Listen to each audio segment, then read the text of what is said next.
ನಮ್ಮ ರಕ್ಷಕನಾದ ಯೇಸುವಿನ ನಾಮದಲ್ಲಿ ನಿಮ್ಮೆಲ್ಲರಿಗೂ ಕೂಡ ಪ್ರೀತಿಯ ವಂದನೆಗಳು. ತಪ್ಪು ಮಾಡದಿರುವಂತಹ ಮನುಷ್ಯನು ಈ ಭೂಮಿ ಮೇಲೆ ಯಾರಿದ್ದಾರೆ? ಪ್ರತಿಯೊಬ್ಬರು ಕೂಡ ಒಂದಲ್ಲ ಒಂದು ರೀತಿಯ ತಪ್ಪುಗಳನ್ನ ಮಾಡಿರ್ತಾರೆ. ಆದ್ರೆ ನಾವು ಮಾಡಿದಂತಹ ಸಣ್ಣ ತಪ್ಪನ್ನಾಗ್ಲಿ ಅಥವಾ ದೊಡ್ಡ ತಪ್ಪನ್ನಾಗ್ಲಿ ಜನಗಳ ಮುಂದೆ ಬಯಲಾಗಿ ಮಾಡೋದಾದ್ರೆ ನಮ್ಗೆ ಎಷ್ಟು ಮುಜುಗರ ಆಗುತ್ತೆ, ಎಷ್ಟು ನೋವಾಗುತ್ತೆ ಅಲ್ವಾ? ಹಾಗಿದ್ರೆ ಅಂತ ಸಮಯದಲ್ಲಿ ನಮಗೋಸ್ಕರವಾಗಿ ಯಾರು ಇರ್ತಾರೆ? ಎಷ್ಟೋ ಸಲ ನಾವು ಈ ಒಂದು ಸಿಚುವೇಶನ್ ಹಾದು ಹೋಗಿರ್ಬೋದು. ತಪ್ಪುಗಳು ಮಾಡಿದಾಗ ಅನೇಕರು ನಮ್ಮನ್ನು ನೋಡುವಂತ ದೃಷ್ಟಿ ಬದಲಾಗಿರಬಹುದು. ಅನೇಕರು ನಮ್ಮನ್ನು ಕ್ಷಮಿಸದೆ ದೂರ ಕೂಡ ಆಗಿರಬಹುದು. ಬೈಬಲ್ ನಲ್ಲಿ ನಾವು ಓದುವಾಗ ಒಂದು ತಪ್ಪು ಮಾಡಿ ನಾವು ಸಿಕ್ಕಿಕೊಂಡಂತಹ ಒಬ್ಬ ಸ್ತ್ರೀಯ ಬಗ್ಗೆ ನಾವು ನೋಡ್ತಾ ಇದ್ದೇವೆ. ಆ ಸ್ತ್ರೀಯ ಪರವಾಗಿ ಯಾರು ಕೂಡ ನಿಲ್ಲಲಿಲ್ಲ. ಎಲ್ಲರೂ ಕೂಡ ಕಲ್ಲನ್ನ ತೆಗೆದುಕೊಂಡು ಆಕೆಯನ್ನ ಕೊಲ್ಲಬೇಕೆಂಬುದಾಗಿ ಮುಂದಾಗ್ತಾರೆ. ಆದ್ರೆ ಅಂತ ಸಮಯದಲ್ಲಿ ಕೂಡ ಒಬ್ಬನು ರಕ್ಷಕನಾಗಿ ಬರ್ತಾನೆ. ಅಂತ ಸಮಯದಲ್ಲೂ ಕೂಡ ಆಕೆಯನ್ನು ಪ್ರೀತಿಸ್ಲಿಕ್ಕಾಗಿ ಒಬ್ಬನು ಬರ್ತಾನೆ. ಅಂತ ಸಮಯದಲ್ಲೂ ಕೂಡ ಆಕೆಯನ್ನು ಕ್ಷಮಿಸ್ಲಿಕ್ಕಾಗಿ ಒಬ್ಬನು ಬರ್ತಾನೆ. ಅವರಾಗಿದ್ದಾರೆ ಯೇಸು ಕ್ರಿಸ್ತನು. ನಾನಿವತ್ತು ನಿಮ್ಮ ಸಂಗಡ ಮಾತಾಡ್ಲಿಕ್ಕೆ ಬಯಸುವಂತಹ ಒಂದು ವಿಷಯವಾಗಿದೆ, ವ್ಯಭಿಚಾರದಲ್ಲಿ ಸಿಕ್ಕಿಕೊಂಡಂತ ಒಬ್ಬ ಸ್ತ್ರೀಯನ್ನ ಅಲ್ಲಿದ್ದಂತಹ ಯಹೂದ್ಯರು ಆಕೆಯನ್ನ ಮರಣಕ್ಕೆ ಪಾತ್ರಳು ಎಂಬುದಾಗಿ ಎಣಿಸಿ ಕಲ್ಲನ್ನ ತೆಗೆದುಕೊಂಡು ಆಕೆ ಮೇಲೆ ಕಲ್ಲೆಸೆದು ಕೊಲ್ಲಲಿಕ್ಕಾಗಿ ಬಂದಾಗ ಯೇಸು ಕ್ರಿಸ್ತನ ಜೊತೆಯಲ್ಲಿ ನಡೆದಂತಹ ಒಂದು ಸಂಭಾಷಣೆಯನ್ನ ಇವತ್ತು ನಾವು ನೋಡ್ಲಿಕ್ಕಿದ್ದೇವೆ. ಆ ಒಂದು ಸಂಭಾಷಣೆ ನಮ್ಮ ಸತ್ಯವೇದದ ಯೋಹಾನನು ಬರೆದ ಸುವಾರ್ತೆ 8ನೇ ಅಧ್ಯಾಯದ 1ನೇ ವಚನಗಳಿಂದ ನಾವು ಅದನ್ನ ನೋಡಬಹುದು. ನಿಮ್ಮ ಸತ್ಯವೇದವನ್ನ ದಯವಿಟ್ಟು ನನ್ನ ಜೊತೆಯಲ್ಲಿ ತೆಗೆದುಕೊಂಡು. ಒಂದು ಸಾರಿ ಬೆಳಗಿನ ಜಾವದಲ್ಲಿ ಯೇಸು ಕ್ರಿಸ್ತನು ದೇವಾಲಯದಲ್ಲಿ ಕೂತುಕೊಂಡು ಅಲ್ಲಿದ್ದಂತಹ ಜನಗಳಿಗೆ ಉಪದೇಶವನ್ನ ಮಾಡುವಾಗ ಅಲ್ಲಿದ್ದಂತಹ ಫರಿಸಾಯರು ಜೊತೆಗೆ ಸದ್ದುಕಾಯರು ಅನೇಕರು ಒಬ್ಬ ಸ್ತ್ರೀಯನ್ನ ಯೇಸು ಕ್ರಿಸ್ತನ ಬಳಿಗೆ ಎಳೆದುಕೊಂಡು ಬರ್ತಾರೆ. ಎಳೆದುಕೊಂಡು ಬಂದು ಯೇಸು ಕ್ರಿಸ್ತನಿಗೆ ಅವರು ಹೇಳ್ತಾರೆ, ಗುರುವೇ, ಈ ಒಂದು ಸ್ತ್ರೀ ನಮಗೆ ವ್ಯಭಿಚಾರದಲ್ಲಿ ಸಿಕ್ಕಿದ್ದಾಳೆ. ಹಾಗಾಗಿ ಮೋಶೆ ಧರ್ಮಶಾಸ್ತ್ರದ ಪ್ರಕಾರವಾಗಿ ನಾವು ಈಕೆಯನ್ನ ಕಲ್ಲಿಡಿದು ಕೊಲ್ಲಬೇಕು. ಆಕೆ ಮೇಲೆ ಕಲ್ಲನ್ನ ಎಸೆದು ಆಕೆನ ಕೊಲ್ಲಬೇಕೆಂಬುದಾಗಿ ಮೋಶೆ ನಮಗೆ ಧರ್ಮಶಾಸ್ತ್ರದಲ್ಲಿ ಬರೆಯಲ್ಪಟ್ಟಿದ್ದಾನೆ. ಹಾಗಾಗಿ ಈಕೆ ವಿಷಯವಾಗಿ ನೀನೇನ್ ಹೇಳ್ತೀಯಾ ಎಂಬುದಾಗಿ ಯೇಸು ಕ್ರಿಸ್ತನ ಅಲ್ಲಿ ಕೇಳ್ತಾ ಇದ್ದಾರೆ. ಅಲ್ಲಿ ಯೇಸು ಕ್ರಿಸ್ತನನ್ನ ಕೇಳ್ತಾ ಇರುವಂತಹ ಒಂದು ಉದ್ದೇಶ ಅದೇನಾಗಿದೆ ಅಂದ್ರೆ, ಯೇಸು ಕ್ರಿಸ್ತನು ಒಂದು ವೇಳೆ ಆಕೆನ ಕೊಲ್ಲಿರಿ ಎಂಬುದಾಗಿ ಹೇಳೋದಾದ್ರೆ ಅವರು ಪ್ರಶ್ನಿಸ್ತಾರೆ, ನಿಮ್ಮ ಗುರುವಿಗೆ ಒಂದು ಕರುಣೆ ಅನ್ನುವಂಥದ್ದು ಇಲ್ಲ ಎಂಬುದಾಗಿ ಆತನ ಒಂದು ಕರುಣೆಯನ್ನ ಅವರು ಪ್ರಶ್ನಿಸ್ಲಿಕ್ಕಿರ್ತಾರೆ. ಅಲ್ಲದೆ ಯೇಸು ಕ್ರಿಸ್ತನು ಆಕೆಯನ್ನ ಕೊಲ್ಲಬೇಡಿ ಎಂಬುದಾಗಿ ಹೇಳುವುದಾದ್ರೆ ಅಲ್ಲಿ ಹಾಕಿದ್ರೆ ಇವನು ಮೋಶೆ ಧರ್ಮಶಾಸ್ತ್ರವನ್ನ ಮೀರಿ ನಡೀತಾನೆ ಎಂಬುವಂತ ಆರೋಪನ ಹೊರಿಸಲಿಕ್ಕಾಗಿ ಯೇಸು ಕ್ರಿಸ್ತನ ಬಳಿಗೆ ಬಂದು ಅಲ್ಲಿ ಅವರು ಪ್ರಶ್ನೆಯನ್ನ ಮಾಡ್ತಾ ಇದ್ದಾರೆ. ಆದರೆ ಇದು ಒಂದು ಬಲಿಯಾಗಿತ್ತು. ಯೇಸು ಕ್ರಿಸ್ತನನ್ನ ಯಾವುದಾದ್ರೂ ರೀತಿಯಲ್ಲಿ ಸಿಕ್ಕಿಸಬೇಕೆಂಬುದಾಗಿ ಫರಿಸಾಯರು ಪ್ರಯತ್ನಿಸುವಾಗ ಅವರಿಗೆ ಸಿಕ್ಕಿದಂತ ಒಂದು ಅವಕಾಶವಾಗಿದೆ. ಇಲ್ಲಿ ಅವರು ಹುಡುಕ್ತಾ ಇರುವಂತದ್ದು ಯೇಸು ಕ್ರಿಸ್ತನ ಯಾವುದರಲ್ಲಾದ್ರೂ ಕೂಡ ತಪ್ಪನ್ನ ಕಂಡುಹಿಡಿಬೇಕೆಂಬುದಾಗಿ. ನಾವು ಮತ್ತೊಂದು ವಿಷಯವನ್ನ ಇಲ್ಲಿ ಸ್ಪಷ್ಟವಾಗಿ ಆಲೋಚನೆಯನ್ನ ಮಾಡೋದಾದ್ರೆ, ಇಲ್ಲಿ ಫರಿಸಾಯರ ಉದ್ದೇಶ ನಿಜವಾಗಿ ತಪ್ಪು ಮಾಡಿದವಳಿಗೆ ಶಿಕ್ಷೆಯನ್ನು ಕೊಡುವಂತದ್ದು ಅನ್ನುವಂಥದ್ದೇನೂ ಅಲ್ಲ. ಯಾಕೆಂದ್ರೆ ಆ ಒಬ್ಬ ವ್ಯಭಿಚಾರದಲ್ಲಿ ಸಿಕ್ಕಿದಂತಹ ಸ್ತ್ರೀಯನ್ನ ಇವರು ಹಿಡಿದುಕೊಂಡು ಬಂದಿದ್ದಾರಲ್ಲ, ಆದ್ರೆ ಆಕೆ ಸಂಗಡ ವ್ಯಭಿಚಾರ ಮಾಡಿದಂತಹ ಪುರುಷನ ಎಲ್ಲಿ ಹೋದ?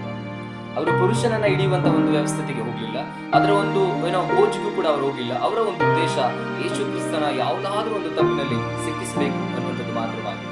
ಒಂದು ವೇಳೆ ಅವರು ಮೋಶೆ ಧರ್ಮಶಾಸ್ತ್ರವನ್ನೇ ನೆರವೇರಿಸುವಂತ ಮನಸ್ಥಿತಿ ಉಳ್ಳವರಾಗಿದ್ರೆ ಆಕೆಯ ಸಂಗಡ ವ್ಯಭಿಚಾರವನ್ನ ಮಾಡಿದಂತಹ ಪುರುಷನನ್ನು ಕೂಡ ಅವರು ಹೇಳ್ಕೊಂಡು ಬರ್ತಾ ಇದ್ರು. ಆದ್ರೆ ಇಲ್ಲಿ ವ್ಯಭಿಚಾರದಲ್ಲಿ ಸಿಕ್ಕಿದಂತಹ ಸ್ತ್ರೀಯನ್ನ ಮಾತ್ರವೇ ಯೇಸು ಕ್ರಿಸ್ತನ ಬಳಿಗೆ ಅವರು ಎಳೆದುಕೊಂಡು ಬರುವುದನ್ನ ನಾವಿಲ್ಲಿ ನೋಡ್ತಾ ಇದ್ದೇವೆ. ಅಲ್ಲಿ ಕೇಳ್ತಾ ಇದ್ದಾರೆ, ಗುರುವೇ, ಈಕೆ ವಿಷಯದಲ್ಲಿ ನೀನೇನ್ ಹೇಳ್ತೀಯ ಎಂಬುದಾಗಿ. ಆದ್ರೆ ಯೇಸು ಕ್ರಿಸ್ತನು ಅವ್ರಿಗೆ ಯಾವ ಉತ್ತರವನ್ನ ಕೊಡ್ಲಿಲ್ಲ. ಬದಲಾಗಿ ಆತನು ಮೌನವಾಗಿ ಆತನು ಕೂತಿದ್ದನು. ಆದ್ರೆ ಅಲ್ಲಿದ್ದಂತಹ ಫರಿಸಾಯರು ಬಿಡದೆ ಪುನಃ ಗುರುವನ್ನ ಏನ್ ಮಾಡ್ತಾ ಇದ್ರೆ ಯೇಸು ಕ್ರಿಸ್ತನನ್ನ ಮತ್ತೆ ಅವರು ಪ್ರಶ್ನಿಸ್ಲಿಕ್ಕಾಗಿ ಅವರು ಮುಂದಾಗ್ತಿರೋದನ್ನ ಸತ್ಯವೇದದಲ್ಲಿ ನಾವು ನೋಡ್ತಾ ಇದ್ದೇವೆ. ನಮಗೆ ಯೋಹಾನ ಬರೆದ ಸುವಾರ್ತೆ 8ನೇ ಅಧ್ಯಾಯದ 7ನೇ ವಚನದಲ್ಲಿ ಬರೆಯಲ್ಪಟ್ಟ ರೀತಿ, ಅವರು ಆತನನ್ನು ಬಿಡದೆ ಕೇಳುತ್ತಿರುವಾಗ ಆತನು ನೆಟ್ಟಗೆ ಕೂತ್ಕೊಂಡು ಅವರಿಗೆ, ನಿಮ್ಮಲ್ಲಿ ಪಾಪವಿಲ್ಲದವನು ಯಾರೋ ಅವನೇ ಮೊದಲು ಆಕೆ ಮೇಲೆ ಕಲ್ಲನ್ನು ಹಾಕಲಿ ಎಂದು ಹೇಳಿ ತಿರುಗಿ ಬೊಗ್ಗಿಕೊಂಡು ನೆಲದ ಮೇಲೆ ಬರೆಯುತ್ತಾ ಇದ್ದರು. ಅವರು ಪದೇ ಪ್ರಶ್ನಿಸುವಾಗ ಯೇಸು ಕ್ರಿಸ್ತನು ಕೂಚಿಕೊಂಡು ಅವರಿಗೆ ಒಂದು ಮಾತನ್ನು ಹೇಳ್ತಾ ಇದ್ದಾನೆ, ನಿಮ್ಮಲ್ಲಿ ಯಾರಲ್ಲಿ ಪಾಪವಿಲ್ಲವೋ ಅವರು ಮೊದಲು ಆಕೆ ಮೇಲೆ ಕಲ್ಲನ್ನ ಎಸೆಯಲಿ ಎಂಬುದಾಗಿ. ನಿಮ್ಮಲ್ಲಿ ಯಾರು ಪಾಪವನ್ನೇ ಮಾಡಲಿಲ್ಲವೋ ಅಥವಾ ನಿಮ್ಮಲ್ಲಿ ಯಾರಲ್ಲಿ ಪಾಪವಿಲ್ಲವೋ ಅವರು ಮೊದಲು ಆಕೆ ಮೇಲೆ ಕಲ್ಲನ್ನ ಎಸೆಯಲಿ ಅಂತ ಹೇಳಿ ಪುನಃ ಬೊಗ್ಗಿಕೊಂಡು ಆತನು ನೆಲದ ಮೇಲೆ ಬರೀತಾ ಇದ್ದಾನೆ. ನೆಲದ ಮೇಲೆ ಏನು ಬರೆದರೆ ಎಂಬುದಾಗಿ ನಮಗೆ ಸತ್ಯವೇದ ತಿಳಿಸ್ತಾ ಇಲ್ಲ. ಆದ್ರೆ ಅನೇಕ ಪಂಡಿತರು ಹೇಳುವ ರೀತಿಯಲ್ಲಿ ಅಥವಾ ಅನೇಕರು ಬೈಬಲ್ನ ವ್ಯಾಖ್ಯಾನ ಮಾಡುವಂತವರು ಹೇಳುವ ರೀತಿಯಲ್ಲಿ ಅವನು ಆ ಮನುಷ್ಯರ ಪಾಪಗಳನ್ನ ಬರೆದನು ಎಂಬುದಾಗಿ ಅನೇಕರು ಅವರೊಂದು ಆಲೋಚನೆಯನ್ನ ಮಾಡ್ತಾರೆ. ಆದ್ರೆ ನಿಖರವಾಗಿ ಬೈಬಲ್ ಆತನೇನು ಬರೆದನೆಂಬುದಾಗಿ ಇಲ್ಲಿ ನಮಗೆ ಸ್ಪಷ್ಟನೆಯನ್ನ ನೀಡ್ತಾ ಇಲ್ಲ. ನಿಮ್ಮಲ್ಲಿ ಯಾರಲ್ಲಿ ಪಾಪವೇ ಇಲ್ಲವೋ ಅವರು ಆಕೆಯ ಮೇಲೆ ಮೊದಲು ಕಲ್ಲನ್ನ ಹೊಡೆಯಿರಿ ಎಂಬುದಂತ ಹೇಳಿದಂತ ಒಂದು ಮಾತು ಅಲ್ಲಿ ಅನೇಕರ ಮನಸ್ಸನ್ನ ಅದು ಮುಟ್ಟಿತು. ಅವರು ಅರ್ಥ ಮಾಡಿಕೊಂಡ್ರು ಅವರಲ್ಲಿ ಕೂಡ ಪಾಪಗಳಿವೆ ಎಂಬುದಾಗಿ. ಹಿರಿಯರು ಮೊದಲುಗೊಂಡು ಚಿಕ್ಕವರ ತನಕ ಎಲ್ಲರೂ ಕೂಡ ಕಲ್ಲುಗಳನ್ನ ಅಲ್ಲಿಯೇ ಬಿಟ್ಟು ಅವರು ಹೊರಟು ಹೋದರು. ಯೇಸು ಸ್ವಾಮಿ ಹೇಳಿದಂತ ಆ ಒಂದು ಮಾತು ಯಾರ ಮೇಲೆ ಕಲ್ಲನ್ನ ಎಸೆಲಿಕ್ಕೆ ಬಂದಿದ್ದರು ಆ ವ್ಯಕ್ತಿಗಳ ಹೃದಯದ ಸಂಗಡ ಆ ಒಂದು ಮಾತು ಕ್ರಿಯೆಯನ್ನ ಮಾಡಿತು. ಅವರು ಅವರಿಗೆ ಅರ್ಥ ಮಾಡಿಕೊಂಡ್ರು ನಮ್ಮಲ್ಲಿಯೂ ಪಾಪವಿದೆ ಎಂಬುದಾಗಿ, ನಮ್ಮಲ್ಲಿ ಯಾರು ನೀತಿವಂತರಲ್ಲ ಎಂಬುದಾಗಿ ಅವರ ಹೃದಯ ಅರ್ಥ ಮಾಡಿಕೊಂಡಾಗ ಯಾರು ಸಹ ಆಕೆಯ ಮೇಲೆ ಕಲ್ಲನ್ನ ಎಸೆಲಿಕ್ಕೆ ಮನಸ್ಸು ಮಾಡದೆ ಆ ಕಲ್ಲುಗಳನ್ನ ಅಲ್ಲಿಯೇ ಬಿಟ್ಟು ಅವರು ಆ ಸ್ಥಳದಿಂದ ಹೊರಟು ಹೋದರು. ಕಲ್ಲುಗಳು ನೆಲಕ್ಕೆ ಬಿದ್ದವು, ಜನರು ಹೊರಟು ಹೋದ್ರು. ಅಲ್ಲಿ ಒಂದು ಕ್ಷಣ ಮೌನವು ಆವರಿಸಿತು. ಯೇಸು ಕ್ರಿಸ್ತನು ನೆಟ್ಟಗೆ ಕೂತುಕೊಂಡು ನೋಡುವಾಗ ಅಲ್ಲಿ ಸ್ತ್ರೀಯ ಸುತ್ತ ಇದ್ದಂತಹ ಯಾವ ಜನಗಳು ಕೂಡ ಇಲ್ಲ. ಅಲ್ಲಿ ಇರುವಂತದ್ದು ಯೇಸು ಕ್ರಿಸ್ತನು ಮತ್ತೆ ಆ ಒಬ್ಬ ಸ್ತ್ರೀ ಮಾತ್ರವೇ. ಅಲ್ಲಿ ಯೇಸು ಕ್ರಿಸ್ತನು ಆ ಸ್ತ್ರೀಯನ್ನ ನೋಡಿ ಒಂದು ಪ್ರಶ್ನೆಯನ್ನ ಆತನ ಕೇಳುತ್ತಾ ಇದ್ದಾನೆ.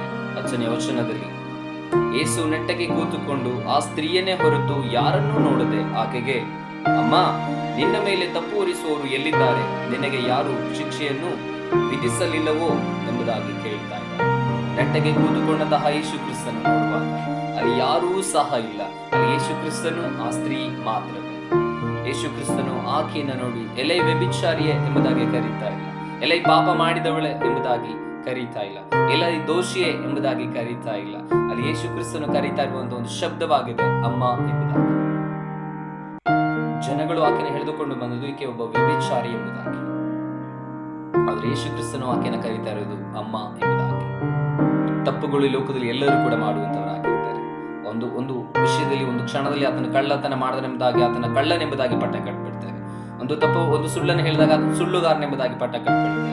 ಒಬ್ಬನು ಏನೋ ಒಂದು ಮಿಸ್ಟೇಕ್ ಮಾಡಿದಾಗ ಅದನ್ನು ಹಿಡಿದು ನಾವು ಮಾತಾಡುವಂಥದ್ದು ನಮ್ಮಂತಹ ಮನುಷ್ಯರ ಸ್ವಭಾವವಾಗಿದೆ. ಆದ್ರೆ ಯೇಸು ಕ್ರಿಸ್ತನು ಆ ಪಾಪಿ ಎಂಬುದಾಗಿ ಕರೆಯಲ್ಪಟ್ಟ ಸ್ತ್ರೀಯನ್ನ ಪಾಪಿ ಎಂಬುದಾಗಿ ಕರೀತಾ ಇಲ್ಲ, ಬದಲಾಗಿ ಆತ ಕರೀತಾ ಬಂದಿದ್ದು, ಅಮ್ಮ, ನಿನಗೆ ಶಿಕ್ಷೆಯನ್ನ ಕೊಡುವಂತವರು, ನಿನ್ನ ಮೇಲೆ ಕಲ್ಲನ್ನ ಹೆಸರಿಗೆ ಬಂದಂತವರು ಎಲ್ಲಿದ್ದಾರೆ ಎಂಬುದಾಗಿ ಪ್ರಶ್ನೆಯನ್ನ ಆತನ ಕೇಳ್ತಾ ಇದ್ದ. ನಿನಗೆ ಯಾರು ಶಿಕ್ಷೆಯನ್ನು ವಿಧಿಸಲಿಲ್ಲವೋ ಎಂಬುದಾಗಿ ಯೇಸು ಕ್ರಿಸ್ತನ ಕೇಳುವುದಾದ್ರೆ ಆಕೆ ಹೇಳ್ತಿದ್ದಾಳೆ, ಇಲ್ಲ ಸ್ವಾಮಿ, ಯಾರು ನನಗೆ ಶಿಕ್ಷೆಯನ್ನ ವಿಧಿಸಲಿಲ್ಲ ಎಂಬುದಾಗಿ. ಅದಕ್ಕೆ ಒಳ್ಳೆಯ ಸ್ವಭಾವವುಳ್ಳಂತಹ ಯೇಸು ಕ್ರಿಸ್ತನ ಹೇಳ್ತಾ ಇದ್ದಾನೆ, ನಾನು ಕೂಡ ನಿನ್ನನ್ನ ಶಿಕ್ಷಿಸುವುದಿಲ್ಲ, ಹೋಗು, ಆದ್ರೆ ಇನ್ನು ಮೇಲೆ ಪಾಪ ಮಾಡಬೇಡ ಎಂಬುದಾಗಿ ಹೇಳ್ತಾ ಇದ್ದಾನೆ. ದೇವನಾಮಕ್ಕೆ ಸ್ತೋತ್ರವಾಗಲಿ. ಇಲ್ಲಿ ಯೇಸು ಕ್ರಿಸ್ತನು ಪಾಪವನ್ನು ಪ್ರೀತಿಸ್ತಾ ಇಲ್ಲ, ಆದ್ರೆ ಪಾಪಿಯನ್ನ ಪ್ರೀತಿಸ್ತಾ ಇದ್ದಾನೆ. ಯೇಸು ಕ್ರಿಸ್ತನ ಹೇಳಿದ್ದು, ನಾನು ನಿನ್ನ ಕ್ಷಮಿಸಿದ್ದೇನೆ, ಪುನಃ ಪಾಪವನ್ನು ಮಾಡು ಎಂಬುದಾಗಿಲ್ಲ. ನಾನು ನಿನಗೆ ಶಿಕ್ಷಿಸೋದಿಲ್ಲ, ನಾನು ನಿನ್ನನ್ನು ಕ್ಷಮಿಸಿದ್ದೇನೆ, ಆದ್ರೆ ಇನ್ನು ಮೇಲೆ ಪಾಪವನ್ನ ಮಾಡಬೇಡ ಎಂಬುದಾಗಿ ಯೇಸು ಕ್ರಿಸ್ತನು ಹೇಳಿ ಕಳಿಸ್ತಾ ಇದ್ದಾನೆ. ದೇವನಾಮಕ್ಕೆ ಸ್ತೋತ್ರವಾಗಲಿ. ಇಲ್ಲಿ ಯೇಸು ಕ್ರಿಸ್ತನು ಪಾಪವನ್ನು ಪ್ರೀತಿಸ್ತಾನೆ ಎಂಬುದಾಗಿ ನಾವು ಅರ್ಥ ಮಾಡಿಕೊಳ್ಬಾರ್ದು. ಯೇಸು ಸ್ವಾಮಿ ಪಾಪವನ್ನ ಬೇಡ ಎಂಬುದಾಗಿ ಹೇಳ್ತಿದ್ದಾನೆ, ಅದು ತಪ್ಪು, ಇನ್ನು ಮೇಲೆ ಅದನ್ನ ಮಾಡಬೇಡ ಎಂಬುದಾಗಿ ಸ್ತ್ರೀಗೆ ಹೇಳಿದೆ. ಆದ್ರೆ ಇನ್ನು ಮೇಲೆ ಪಾಪವನ್ನ ಮಾಡಬೇಡ, ನಾನು ನಿನ್ನನ್ನು ಶಿಕ್ಷಿಸುವುದಿಲ್ಲ ಎಂಬುದಾಗಿ ಯೇಸು ಕ್ರಿಸ್ತನು ಹೇಳ್ತಾ ಇದ್ದಾನೆ. ಈ ಒಂದು ವಿಡಿಯೋವನ್ನು ವೀಕ್ಷಿಸ್ತಾ ಇರುವಂತಹ ಎಲ್ಲ ಪ್ರೀತಿಯ ಸಹೋದರ ಸಹೋದರಿಯರೇ, ಮನುಷ್ಯನಾದ ಮೇಲೆ ನಮಗೆ ತಪ್ಪುಗಳು ಸಹಜವಾಗಿ ನಾವು ಮಾಡಿರ್ತೇವೆ. ಆದ್ರೆ ಅನೇಕರು ಅದೇ ತಪ್ಪುಗಳನ್ನ ನೆನಪಿಸಿಕೊಂಡು ಅದೇ ತಪ್ಪುಗಳನ್ನ ನೋಡಿ ನಮ್ಮನ್ನ ಶಿಕ್ಷಿಸಲಿಕ್ಕೆ ಮುಂದಾಗುವುದಾದ್ರೆ, ಅಥವಾ ನಮ್ಮನ್ನ ಕ್ಷಮಿಸದೆ ನಮ್ಮನ್ನ ಬೇರೆ ರೀತಿಯಲ್ಲಿ ಕಾಣುವುದಾದ್ರೆ, ನಮ್ಮನ್ನ ಕ್ಷಮಿಸಿ ನಮ್ಮನ್ನ ಪ್ರೀತಿಸಲಿಕ್ಕೆ ಯೇಸು ಕ್ರಿಸ್ತನು ಇವತ್ತಿಗೂ ಕೂಡ ಆತನ ಸಿದ್ಧನಿದ್ದಾನೆ. ಆತನು ಪಾಪವನ್ನು ಪ್ರೀತಿಸೋದಿಲ್ಲ, ಆದ್ರೆ ಪಾಪಿಗಳನ್ನ ಆತನು ಪ್ರೀತಿಸುವಂತವನಾಗಿದ್ದಾನೆ. ಸೊ ನನ್ನ ಜೀವಿತದಲ್ಲಿ ಎಂತ ತಪ್ಪುಗಳಾಗಿದ್ರು ಕೂಡ ಇವತ್ತು ಯೇಸು ಕ್ರಿಸ್ತನ ಮುಂದೆ ಬಂದು ನಾವು ಆ ಪಾಪವನ್ನು ಅರಿಕೆ ಮಾಡಿ ಒಪ್ಪಿಕೊಳ್ಳೋದಾದ್ರೆ, ಯಾರೇ ಕ್ಷಮಿಸದೆ ಹೋದ್ರು ಕೂಡ ಯೇಸು ಸ್ವಾಮಿ ಕ್ಷಮಿಸುವಂತವನಾಗಿದ್ದಾನೆ, ಯೇಸು ಸ್ವಾಮಿ ಪ್ರೀತಿಸುವಂತವನಾಗಿದ್ದಾನೆ. ಆತನ ಹೇಳುವಂತ ಒಂದು ಮಾತೇನೆಂದ್ರೆ, ನಾನು ನಿನ್ನನ್ನು ಶಿಕ್ಷಿಸುವುದಿಲ್ಲ, ಇನ್ನು ಮೇಲೆ ಪಾಪವನ್ನ ಮಾಡಬೇಡ ಎಂಬುದಾಗಿ.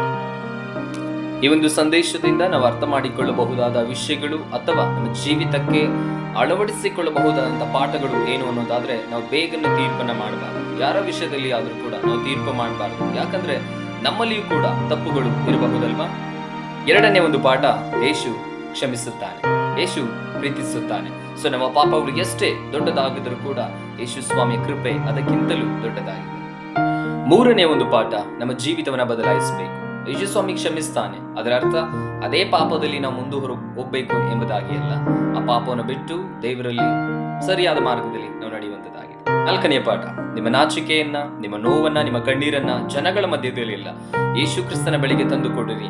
ಆತನು ಕ್ಷಮಿಸಿ, ಆತನು ಪ್ರೀತಿಸಿ, ಆತನು ಪುನಃ ನಾವು ಜೀವಿಸಲಿಕ್ಕಾಗಿ ಆತನ ಒಂದು ಉತ್ಸಾಹವನ್ನು ಆತನು ಕೊಡುವಂತವನಾಗಿದ್ದಾನೆ.